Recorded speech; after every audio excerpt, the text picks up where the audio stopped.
Hello Mavericks. നമ്മളിൽ പലരും പണം വേസ്റ്റായി പോകുന്ന തരത്തിലുള്ള പല കാര്യങ്ങളും ചെയ്യാറുണ്ട്.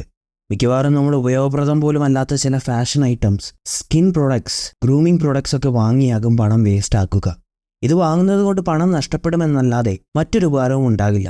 അതുകൊണ്ട് തന്നെ ഇന്ന് നമ്മുടെ പണം വേസ്റ്റ് ചെയ്യേണ്ട ആവശ്യമില്ലാത്ത 8 കാര്യങ്ങൾ, അതായത് fashion items, skin products, grooming products തുടങ്ങിയവയെ പറ്റിയാണ് പറയാൻ പോകുന്നത്. അതുമാത്രമല്ല, വീഡിയോയുടെ അവസാനം യാതൊരുവിധ കൺഫ്യൂഷനും ഇല്ലാതെ തന്നെ ഓൺലൈൻ ഷോപ്പിംഗ് ചെയ്യുമ്പോൾ കൃത്യമായ അളവിൽ എങ്ങനെ ഉടുപ്പുകൾ വാങ്ങാം എന്നതിനെപ്പറ്റിയും ഒരു ചെറിയ ട്രിക്കും കൂടെ ഞാൻ നിങ്ങളോട് പറയുന്നതാണ്. ഒരുപാട് പണം ചെലവാക്കാതെ തന്നെ ചെറിയ ബഡ്ജറ്റിനുള്ളിൽ തന്നെ നല്ല രീതിയിൽ കാണപ്പെടാൻ ആഗ്രഹിക്കുന്നുവെങ്കിൽ ഈ വീഡിയോ തുടക്കം മുതൽ അവസാനം വരെ ശ്രദ്ധയോടെ കാണുക. പലരും ചെയ്യുന്ന ആദ്യത്തെ തെറ്റാണ് ഏതെങ്കിലുമൊക്കെ തരത്തിലുള്ള വസ്ത്രങ്ങൾ വാങ്ങിച്ചു കൊണ്ടുവരുന്നത്. പലപ്പോഴും നാം വസ്ത്രങ്ങൾ വാങ്ങുവാനായി കടയിലേക്ക് പോകുമ്പോൾ ഒന്നും ചിന്തിക്കാതെ തന്നെ പലതരത്തിലുള്ള ടീഷർട്ട്സ്, ഷർട്ട്സ്, പാൻസ് തുടങ്ങിയവ വാങ്ങുന്നു. അതിനുശേഷം ഈ ഉടുപ്പുകൾ തമ്മിൽ മാച്ച് ചെയ്യുന്നതിൽ വളരെയധികം ബുദ്ധിമുട്ടുണ്ടാകുന്നു. ഇനി നിങ്ങളും കടകളിൽ നിന്നും പലതരത്തിലുള്ള ടീഷർട്ട്സ്, ഷർട്ട്സ്, പാൻസ് തുടങ്ങിയവയൊക്കെ വാങ്ങുന്ന ആളാണെങ്കിൽ ഇനി ഒരിക്കലും അങ്ങനെ ചെയ്യരുത്.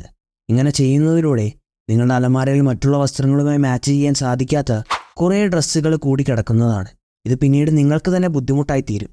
അങ്ങനെ നിങ്ങൾ ഈ വസ്ത്രങ്ങളിൽ ചെലവാക്കിയ പണം മുഴുവനും വേസ്റ്റായി തീരും.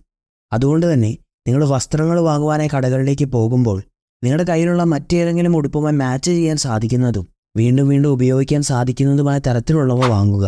അതായത് നിങ്ങൾ ബേസിക്, ന്യൂട്രൽ അല്ലെങ്കിൽ സോളിഡ് നിറങ്ങളിലുള്ള ടീഷർട്ട്സ്, ഷർട്ട്സ്, പാൻസ് തുടങ്ങിയവയാണ് വാങ്ങേണ്ടത്. ഉദാഹരണത്തിന് white, grey, black, olive green, navy blue, maroon, beach നിറങ്ങളിലുള്ള വസ്ത്രങ്ങൾ വാങ്ങുക. മറ്റുള്ള വസ്ത്രങ്ങളുമായി എളുപ്പത്തിൽ മാച്ച് ചെയ്യാൻ സാധിക്കുന്ന നിറങ്ങളാണ് ഇവയെല്ലാം. അതോടൊപ്പം തന്നെ ഇവ വീണ്ടും വീണ്ടും ഉപയോഗിക്കാൻ സാധിക്കുന്ന തരത്തിലുള്ളവയുമാണ്. അതിലൂടെ നിങ്ങളുടെ പണം കുറച്ചൊക്കെ മിച്ചപിടിക്കുവാനും സാധിക്കും. അതുമാത്രമല്ല, ഈ നിറങ്ങളിലുള്ള വസ്ത്രങ്ങൾ ഏകദേശം എല്ലാത്തരം സ്കിൻ ടോൺസിനും ചേരുന്നവയാണ്. ഭൂരിഭാഗം പേരും ചെയ്യുന്ന രണ്ടാമത്തെ തെറ്റാണ് ഏതെങ്കിലും ഒരു വിവാഹ ചടങ്ങിലോ പാർട്ടിയിലോ ഒക്കെ പോകേണ്ടി വരുന്ന അവസരങ്ങളിൽ റെഡിമെയ്ഡ് വസ്ത്രങ്ങൾ വാങ്ങുന്നത്. ഇങ്ങനെ റെഡിമെയ്ഡ് വസ്ത്രങ്ങൾ വാങ്ങിക്കുന്നത് നമുക്ക് പറ്റിയൊരു തീരുമാനമേ അല്ല. നിങ്ങളും കല്യാണ പാർട്ടികൾക്കൊക്കെ പോകുവാനായി റെഡിമെയ്ഡ് വസ്ത്രങ്ങൾ വാങ്ങുന്ന ആളാണെങ്കിൽ ഇനി അങ്ങനെ ചെയ്യരുത്. കാരണം ഏതെങ്കിലും കല്യാണ ചടങ്ങിലോ പാർട്ടിയിലോ ഒക്കെ ഇടാനായി റെഡിമെയ്ഡ് വസ്ത്രങ്ങൾ വാങ്ങുന്ന സമയത്ത്, ഉദാഹരണത്തിന് റെഡിമെയ്ഡ് സ്യൂട്ട്സ്, കുർത്ത, പൈജാമ, ഷേർവാണി തുടങ്ങിയവയൊക്കെ വാങ്ങുമ്പോൾ നമ്മുടെ ബോഡി ഷേപ്പിനനുസരിച്ച് അത് നമുക്ക് ഫിറ്റ് ആവണമെന്നില്ല. ഏത് സൈസിൽ വാങ്ങിയാലും ഫിറ്റിങ്ങിൻ്റെ പ്രശ്നങ്ങൾ തീർച്ചയായും ഉണ്ടാകാറുണ്ട്. ഇനി ആ ഉടുപ്പുകളെ നിങ്ങളുടെ ബോഡിക്ക് അനുസരിച്ച് ഫിറ്റിങ് ചെയ്താൽ പോലും നിങ്ങളുടെ കയ്യിൽ നിന്നും കൂടുതൽ പണം ചെലവാക്കേണ്ടതായി വരും. അതുകൊണ്ട് നിങ്ങൾ ഏതെങ്കിലും വിവാഹ ചടങ്ങുകൾക്കോ പാർട്ടികൾക്കോ വേണ്ടി ബ്ലേസർ, സ്യൂട്ട്, കുർത്ത പജാമ, ഷേർവാണി തുടങ്ങിയവ റെഡിമെയ്ഡായി വാങ്ങുന്നതിന് പകരം നമ്മുടെ ബോഡിക്ക് അക്കോർഡിംഗായി ഏതെങ്കിലും നല്ല തയ്യൽക്കാരെ കൊണ്ട് തയ്പ്പിക്കുക. അതിലൂടെ നിങ്ങളുടെ പണവും നല്ല രീതിയിൽ ഉപയോഗിക്കപ്പെടും. മാത്രമല്ല, ആ വസ്ത്രം ധരിക്കുമ്പോൾ നിങ്ങൾ കാണാനും കൂടുതൽ അട്രാക്റ്റീവ് ആയിരിക്കും. ആളുകൾ ചെയ്യുന്ന മൂന്നാമത്തെ തെറ്റാണ് ചപ്പൽസും സാൻഡൽസും ഉപയോഗിക്കുന്നത്. മിക്കവാറും ആളുകൾ ദിവസേന ധരിക്കുന്നത് ഹവായി ചപ്പൽസും നോർമൽ സാൻഡൽസുമാണ്. നിങ്ങൾ ചപ്പൽസും സാൻഡൽസും ഉപയോഗിക്കുന്നത് അവസാനിപ്പിക്കണമെന്നല്ല പറയുന്നത്. പകരം ഹവായി ചപ്പൽസും സാധാരണ സാൻഡൽസും പൂർണ്ണമായും ഒഴിവാക്കുക.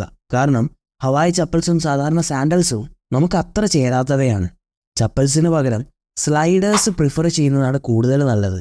ഇനി സാൻഡൽസിൻ്റെ കാര്യമാണെങ്കിൽ കുറച്ച് ക്ലാസിയും വ്യത്യസ്തവുമായത് ഉപയോഗിക്കുന്നതാണ് നല്ലത്. സ്കൂളുകളിലും കോളേജുകളിലും പഠിക്കുന്ന ആളുകൾ ഏറ്റവും കൂടുതൽ ചെയ്യുന്ന തെറ്റാണ് വളരെ സാധാരണമായി കണ്ടുവരുന്ന ബാഗ്സാണ് അവർ ഉപയോഗിക്കുക. അത് കാണാൻ അത്ര നല്ലതുമല്ല. നിങ്ങൾ ഇതുപോലത്തെ ബാഗ്സാണ് കോളേജുകളിലേക്കോ സ്കൂളുകളിലേക്കോ കൊണ്ടുപോകുന്നതെങ്കിൽ അത് ഒഴിവാക്കുക. കാരണം ആ ബാഗുകൾ ചെറിയ കുട്ടികൾക്കുണ്ടാക്കിയതുപോലെയാണ് ഉള്ളത്. അതുവഴി നാം ഒരു അമച്വർ പേഴ്സണാലിറ്റി ആയി കാണപ്പെടും. ഇനി നിങ്ങൾ നിങ്ങളുടെ സ്കൂളുകളിലോ കോളേജിലോ കൂടുതൽ ക്ലാസ്സിയായി കാണപ്പെടണമെന്ന് ആഗ്രഹിക്കുന്നുണ്ടെങ്കിൽ സോളിഡ് ബ്ലാക്ക് അല്ലെങ്കിൽ ബ്രൗൺ നിറത്തിലുള്ള നല്ല ലെതർ ബാഗ്സ് വാങ്ങിക്കുന്നതിനായി നിങ്ങളുടെ പണം ഉപയോഗിക്കുക.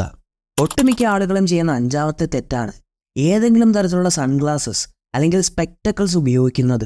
സൺഗ്ലാസസ് നമ്മുടെ മുഖത്തിനെ എത്രത്തോളം ആകർഷകമാക്കുന്നു എന്ന കാര്യം നിങ്ങൾക്ക് തന്നെ അറിയാവുന്നതാണ്. അതോടൊപ്പം തന്നെ സൺഗ്ലാസസ് നമ്മുടെ കണ്ണുകളെ സൂര്യൻ്റെ ഹാംഫുള്ളായ അൾട്രാ വയലറ്റ് കിരണങ്ങളിൽ നിന്നും സംരക്ഷിക്കുന്നു. എന്നാൽ മിക്ക ആളുകളും കടകളിൽ നിന്നും പല നിറങ്ങളിലുള്ള സൺഗ്ലാസസ് വാങ്ങുന്നു. ഇവിടെയാണ് അവർക്ക് തെറ്റുപറ്റുന്നത്. കാരണം അവ കാണാൻ അത്ര ഭംഗിയുള്ളതൊന്നുമല്ല. ഇത്തരത്തിലുള്ള സൺഗ്ലാസസ് വാങ്ങുന്നവരുടെ പണം വേസ്റ്റ് ആകുമെന്ന കാര്യം മാത്രമേ ഉള്ളൂ. മറ്റു ഗുണങ്ങളൊന്നും ഉണ്ടാകില്ല. സൺഗ്ലാസസ് ഉപയോഗിക്കുന്നതിലൂടെ കൂടുതൽ അട്രാക്റ്റീവ് ആകണമെന്നാണ് നിങ്ങളുടെ ലക്ഷ്യമെങ്കിൽ കറുത്ത നിറത്തിലുള്ള സൺഗ്ലാസസ് പ്രിഫർ ചെയ്യുക. കാരണം ഇതാണ് ബെസ്റ്റ് ഓപ്ഷൻ. സൺഗ്ലാസസ് അല്ലെങ്കിൽ സ്പെക്സ് വാങ്ങുന്ന സമയത്ത് അവ നിങ്ങളുടെ മുഖത്തിന് അനുസൃതമായവയാണെന്ന് ഉറപ്പുവരുത്തുക.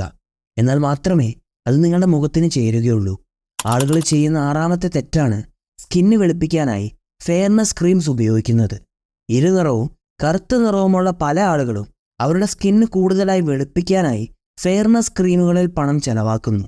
നിങ്ങളുടെ നിറം കറുത്തതോ ഇരുനിറവുമോ ആണെങ്കിൽ നിങ്ങൾക്കതിനെ ഒരിക്കലും പൂർണ്ണമായും വെളുത്തതാക്കാൻ സാധിക്കില്ല. അതുകൊണ്ട് തന്നെ ഫെയർനെസ് ക്രീംസ് ഉപയോഗിച്ചതുകൊണ്ട് നിങ്ങൾ നിങ്ങളുടെ പണം വെറുതെ വേസ്റ്റ് ആക്കുകയാണ് ചെയ്യുക. നിങ്ങൾ ഇരുണ്ട നിറമുള്ളതോ ഇളം നിറമുള്ളതോ ആയ ആളാണോ എന്നതിനല്ല പ്രധാനം. പകരം നിങ്ങളുടെ സ്കിൻ ക്ലിയറും ഗ്ലോവിങ്ങും ആകണം എന്നതാണ് പ്രധാനം. അതിനുവേണ്ടി നിങ്ങൾ എല്ലാ ദിവസവും കൃത്യമായൊരു സ്കിൻ കെയർ റൂട്ടീൻ ഫോളോ ചെയ്യുക. അതോടൊപ്പം തന്നെ ദിവസവും ധാരാളം വെള്ളം കുടിക്കുക. നല്ല ഡയറ്റും ഫോളോ ചെയ്യുക. ഇനി 7ാമത്തെ അബദ്ധമാണ് ബിയേർഡ് വളരാനായി ബിയേർഡ് ഗ്രോത്ത് ഓയിൽസ് ഉപയോഗിക്കുന്നത്. എല്ലാ ബോയ്സിനും ഒരുപോലെ അല്ല ബിയേർഡ് ഉണ്ടാവുക. പലർക്കും അത്ര നന്നായി ബിയേർഡ് വളരണമെന്നില്ല. ചിലർക്കൊക്കെ പാച്ചി ബിയേർഡ് ആയിരിക്കും ഉള്ളത്. അതുകൊണ്ട് തന്നെ അവരവരുടെ ബിയേർഡ് വളർത്താനായി മുഖത്തിൽ ബിയേർഡ് ഗ്രോത്ത് ഓയിൽ ഉപയോഗിക്കുന്നു. എന്നാൽ ഇതുകൊണ്ട് ബിയേർഡ് ഗ്രോത്തിൽ പ്രത്യേകിച്ച് യാതൊരുവിധ മാറ്റവും കാണാൻ സാധിക്കില്ല. കാരണം നമ്മുടെ ബിയേർഡ് ഗ്രോത്തും ഹെയർ ഗ്രോത്തും നമ്മുടെ ജനറ്റിക്സിനെ ആശ്രയിച്ചാണ് ഇരിക്കുന്നത്. അതുകൊണ്ട് തന്നെ നിങ്ങൾക്ക് താടി വളരുന്നില്ല എന്നാൽ അത് വളരാനായി നിങ്ങൾ ബിയേർഡ് ഗ്രോത്ത് ഓയിൽ ഉപയോഗിക്കുന്നുണ്ടെങ്കിൽ അത് നിർത്തുക. കാരണം അതുകൊണ്ട് യാതൊരുവിധ പ്രയോജനവും ഉണ്ടാകില്ല. അതിലൂടെ നമ്മുടെ പണം വേസ്റ്റ് ആവുക മാത്രമാണ് ചെയ്യുക. ഇന്നത്തെ കാലത്ത് സർവ്വസാധാരണമായി കണ്ടുവരുന്ന 8ാമത്തെ അബദ്ധമാണ് ഓൺലൈൻ ഷോപ്പിംഗ് വഴി തുണി വാങ്ങുമ്പോൾ ചില സമയത്ത് അത് ചെറുതായിരിക്കും, ചില സമയത്ത് വലുതുമായിരിക്കും. നമ്മളിൽ പലർക്കും പറ്റിയുള്ള ഒരു അബദ്ധമായിരിക്കും ഇത്. ഈ ഓൺലൈൻ ഷോപ്പിംഗ് ചെയ്യുമ്പോൾ കൃത്യമായ അളവിൽ തുണികൾ ഓർഡർ ചെയ്യുന്നതിനൊരു എളുപ്പവഴി നമുക്ക് കാണാം. ഓൺലൈനായി ഏതെങ്കിലും ടീഷർട്ട്സ്, ഷർട്ട്സ്, പാൻസ് തുടങ്ങിയവ ഓർഡർ ചെയ്യുന്ന സമയത്ത് നമ്മുടെ ബോഡി മെഷർമെൻ്റ് അനുസരിച്ച് ഓർഡർ ചെയ്യുക. ഉദാഹരണത്തിന് നിങ്ങളൊരു ഷർട്ട് അല്ലെങ്കിൽ ടീഷർട്ട് വാങ്ങുന്നു എന്ന് കരുതുക. അതിനായി ആദ്യം നിങ്ങൾ ഇഞ്ച് ടേപ്പ് ഉപയോഗിച്ച് നിങ്ങളുടെ ചെസ്റ്റ്, ഷോൾഡേഴ്സ്, സ്ലീവ്സ് എന്നിവയുടെ നീളം എടുക്കണം. പിന്നെ നിങ്ങൾ എവിടെ നിന്നാണോ ഷോപ്പിംഗ് ചെയ്യുന്നത് അവിടുത്തെ സൈസ് ചാർട്ട് നോക്കുക. അതിൽ നിന്നും നിങ്ങളുടെ ബോഡി മെഷർമെൻറ്റുമായി യോജിക്കുന്ന സൈസ് തിരഞ്ഞെടുക്കുക. ഇതുപോലെ തന്നെ ഓൺലൈനായി നിങ്ങൾ ഏതെങ്കിലും ഒരു പാൻസ് വാങ്ങണമെന്ന് ആഗ്രഹിക്കുന്നുണ്ടെങ്കിൽ ആദ്യം നിങ്ങളുടെ ഒരു ഇഞ്ച് ടേപ്പ് ഉപയോഗിച്ച് നിങ്ങളുടെ വേസ്റ്റ് സൈസ് മെഷർ ചെയ്യണം. അതിനുശേഷം സൈസ് ചാർട്ടിൽ പോയി നിങ്ങൾക്ക് യോജിക്കുന്ന സൈസ് സെലക്ട് ചെയ്യുക. ഇങ്ങനെ ചെയ്യുന്നതിലൂടെ കൺഫ്യൂഷൻ ഒന്നും ഇല്ലാതെ തന്നെ ഓൺലൈൻ ഷോപ്പിങ്ങിലൂടെ കൃത്യമായ അളവിൽ ഉടുപ്പുകൾ വാങ്ങിക്കാവുന്നതാണ്. Thanks for watching.